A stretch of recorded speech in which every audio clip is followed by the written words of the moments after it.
Baik, Assalamualaikum warahmatullahi wabarakatuh. Perkenalkan, kami dari kelompok 11 mata kuliah pendidikan multikultural yang beranggotakan Said Nabil dan saya sendiri Ufit Fitriani, dan yang terakhir yaitu Ibnu Habibi.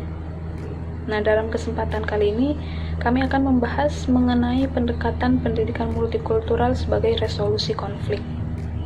Nah, dalam makalah ini kami membahas 3 poin. Yang pertama itu pengertian pendidikan multikultural, yang kedua pengertian resolusi konflik, dan yang ketiga itu pendekatan-pendekatan pendidikan multikultural sebagai resolusi konflik. Nah, yang pertama itu pengertian pendidikan multikultural yang akan dijelaskan oleh saya sendiri.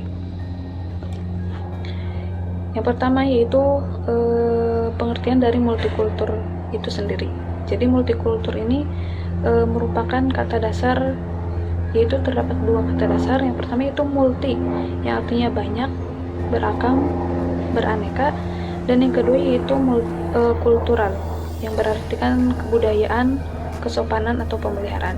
Jadi multikultural ini adalah keberagaman atau keanekaragaman kebudayaan, kesopanan, dan pemeliharaan. Nah, selanjutnya di sini menurut Tilaar menyatakan bahwa kebudayaan merupakan suatu keseluruhan yang kompleks. Jadi hal ini berarti kebudayaan merupakan suatu kesatuan dan bukan jumlah pada bagian-bagian. Nah, setiap kebudayaan juga mempunyai bentuk yang spesifik yang bercirikan. Yang pertama yaitu kebudayaan merupakan prestasi kreasi manusia yang bersifat imateri. Artinya kebudayaan ini merupakan bentuk-bentuk prestasi psikologis seperti ilmu pengetahuan, kepercayaan, seni, dan sebagainya. Yang kedua yaitu kebudayaan dapat pula berbentuk fisik seperti hasil seni, terbentuknya kelompok-kelompok keluarga seperti marga. Nah, yang ketiga itu kebudayaan dapat pula berbentuk kelakuan-kelakuan yang terarah seperti hukum, adat istiadat yang berkesinambungan. Selanjutnya, yang keempat yaitu kebudayaan merupakan suatu realitas yang objektif yang dapat dilihat. Nah, yang kelima, kebudayaan tidak terwujud dalam kehidupan manusia yang soliter atau terasing, tetapi yang hidup dalam suatu masyarakat tertentu, yaitu masyarakat yang plural. Nah, yang keenam, kebudayaan merupakan perwujudan dari cipta rasa dan karsa manusia yang diberikan oleh Allah Subhanahu wa Ta'ala. Maka dari itu kita harus bersyukur atas apa yang telah diciptakan oleh Allah Subhanahu wa Ta'ala yang sangat beraneka ragam ini.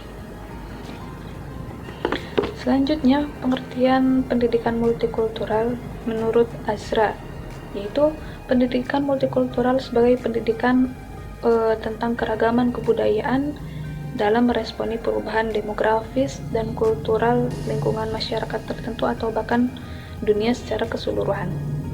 Nah, sedangkan menurut Musa Asy'ari, pendidikan multikultural adalah proses penanaman cara hidup menghormati, tulus, dan toleran terhadap keanekaragaman budaya yang hidup di tengah-tengah masyarakat plural. Jadi dengan adanya pendidikan multikultural ini diharapkan agar siswa mampu saling menghormati, toleran, mengayomi terhadap orang yang berbeda atau keberaneka-ragaman yang berada di Indonesia, baik itu ras, suku, budaya, agama, dan yang lainnya. Assalamualaikum warahmatullahi wabarakatuh. Innal hamdalillah, sholatan wassalaman ala rasulillah, amma ba'd. Yang terhormat Dr. Haji Muhammad Iwan MAG selaku dosen pengampu mata kuliah pendidikan multikultural sekaligus ketua jurusan pendidikan agama Islam yang saya banggakan teman-teman sekalian. Baiklah, saya di sini akan memperkenalkan diri terlebih dahulu agar kemudian ketika nanti berdiskusi itu tidak canggung dan bisa bertukar pikiran maupun pendapat. Perkenalkan, nama saya Muhammad Said Nabil. Teman-teman di kampus biasanya menyebut saya atau memanggil saya dengan sebutan Bung. Kalian bisa sebut saya dengan Bung Nabil. Mungkin cukup perkenalannya, cukup nama aja. Kemudian setelah tadi Teh Upit menjelaskan tentang pengertian pendidikan multikultural, di sini saya akan melanjutkan bagaimana kita harus mengartikan resolusi konflik. Next ke pembahasan, bagaimana kita mengartikan resolusi konflik. Resolusi konflik gabungan dua kata yang berasal dari kata resolusi dan konflik. Dalam KBBI, resolusi itu artinya proses putusan atau kebulatan pendapat. Menurut Antonius dan kawannya, konflik adalah suatu tindakan salah satu pihak yang berakibat menghalangi, menghambat, ataupun mengganggu pihak lain, di mana hal ini dapat terjadi antar kelompok masyarakat ataupun dalam hubungan antar pribadi. Hal ini selaras dengan pendapat Morton Dutch, seorang pionir pendidikan resolusi konflik, yang menyatakan bahwa dalam konflik, interaksi sosial antar individu atau kelompok lebih dipengaruhi oleh perbedaan daripada oleh persamaan. Sedangkan menurut Mary Scannell, konflik adalah suatu hal alami dan normal yang timbul karena perbedaan persepsi, tujuan, atau nilai dalam sekelompok individu. Resolusi konflik, yang dalam bahasa Inggris adalah conflict resolution, memiliki makna yang berbeda-beda.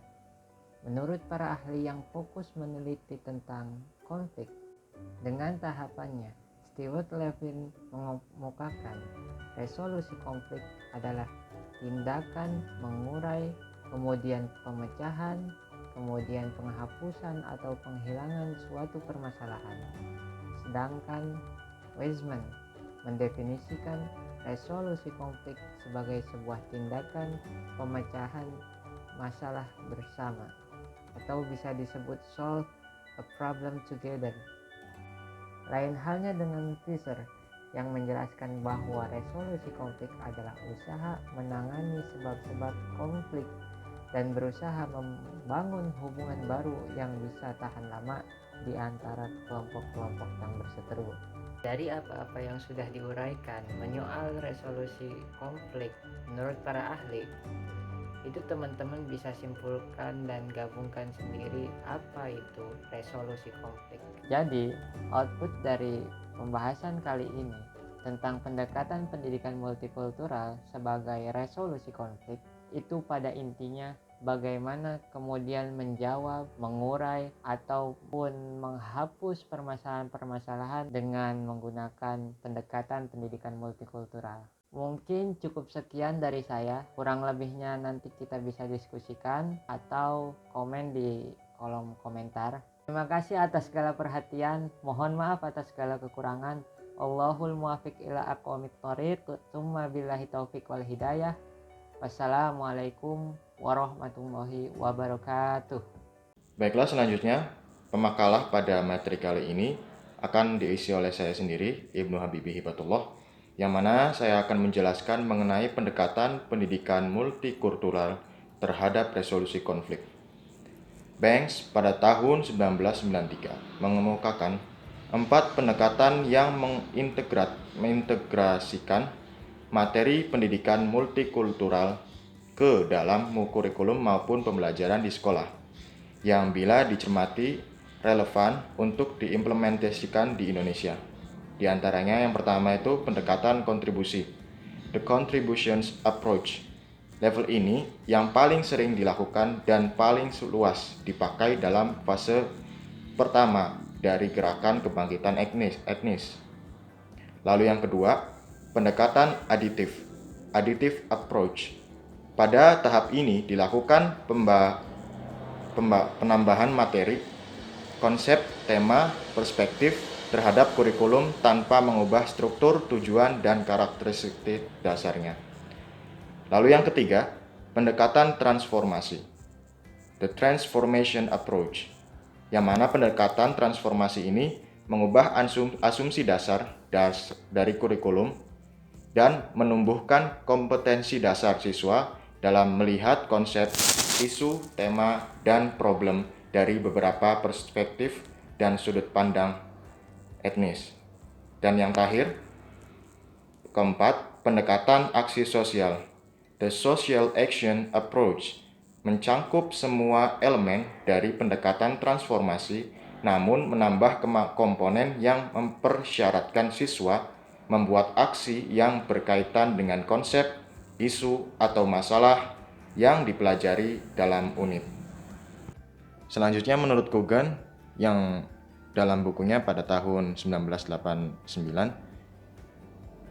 kompetensi yang harus nampak pada diri warga negara sebagai masyarakat yang multikultural adalah ada 8.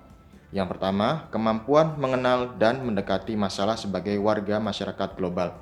Yang dimaksud global di sini adalah warga masyarakat yang universal, di mana kita tidak memilih pada salah satu pihak. Lalu yang kedua, kemampuan bekerja sama dengan orang lain dan memikul tanggung jawab atas peran atau kewajibannya dalam masyarakat. Karena dengan rasa tanggung jawab itu sendiri akan menjadikan kita menjadi pribadi yang simpati pada kebersamaan. Lalu yang ketiga, kemampuan untuk memahami, menerima, dan menghormati perbedaan budaya. Jelas ini sangat penting, apalagi di negara kita banyak beberapa suku, etnis, bahkan budaya yang sangat berbeda dengan budaya yang kita punyai. Lalu yang keempat, kemampuan berpikir kritis dan sistematis. Agar kita tidak terombang-ambing dengan banyaknya berita yang tidak baik untuk kebersamaan kita. Lalu yang kelima, kemampuan menyelesaikan konflik dengan cara damai tanpa kekerasan.